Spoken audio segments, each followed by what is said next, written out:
Դատավարության մասնակիցներ, սա մեղադրանքի կողմից ներկայացրած է, այսինքն հանրային մեղադրողների կողմից ներկայացրած է, դատարանը դիտում է որպես հայտարարություն, թե միջնորդություն։ Սա որպես հայտարարություն է դատարանը դիտում, մեղադրողների կողմից հնչեցրած է, հետևաբար ես արձագանք եմ նաև այս հայտարարությանը, նախ քաղաքական չեզոքություն դատարանը քաղաքական չեզոքություն ցուցաբերելու հետ կապված դատարանը քաղաքական նաև չեզոքություն է ցուցաբերել եւ պարտավոր է ցուցաբերել, որը մարդի մասնակից չի կարող արձանագրել, որ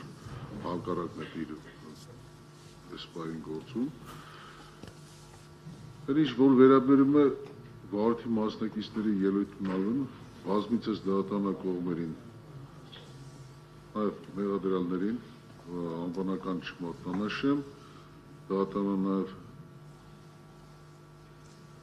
ընդհատել է հանդես գալու այդ իրավունքը, սահմանափակել է զուտ այն պատճառաբանությամբ, որ պետք է վերաբերելի լինի սույն քրեական գործին։ Իսկ նախապես բնականաբար դատարանը չի կարող տեղեկացված լինել կամ ենթադրել, թե ինչ հայտարարությամբ պետք է հանդես գա կողմը։ Ես նորից եմ կրկնում եւ վարքի մասնակիցներին կրկին նորից դիում եմ եւ կոչ եմ անում եւ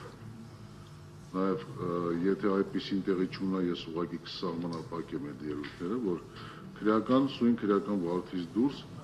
այլ հայտարարություններ չարվեն, որոնք որ վերաբերելի չեն սույն քրեական գործին ընդհանրապես, եթե չեն վերաբերում սույն քրեական գործին, որովը հայտարարություն չեն անում։ Երկրորդը, այն ինչ որ վերաբերում է քաոսին, դատարանը թույլ չի տա, որպեսզի քաոս տիրի, այս առաջինը։ Երկրորդը, եթե դատարանը նաև կողմին սահմանափակում է հանդես գալու այդ իրավունքից, ելույթ ունալու այդ իրավունքից, դա նշանակում է, որ կողմը պետք է շարունակի որևէ ձևով իր արտահայտությունները անելու կամ իր դիրքորոշումը հայտնելու։ Դա վերաբերում է եւ պաշտպանական կողմին եւ մեղադրանքի կողմին։ Վիրավորական բնականաբար արտահայտությունները ես նախորդիվել տեղեկացրեցի, որ դատարանը թույլ չի տա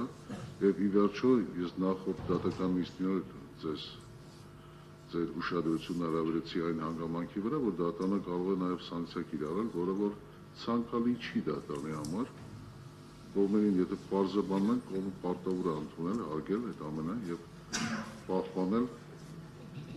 լրություն այդ պահին եւ նաեւ համբերատարություն, ինչպես նաեւ հարգանք կողմերը մեկը մյուսի նկատմամբ։ Սա է դատարանի դիրքորոշումը։ Սրանով մենք ավարտենք այս մասին։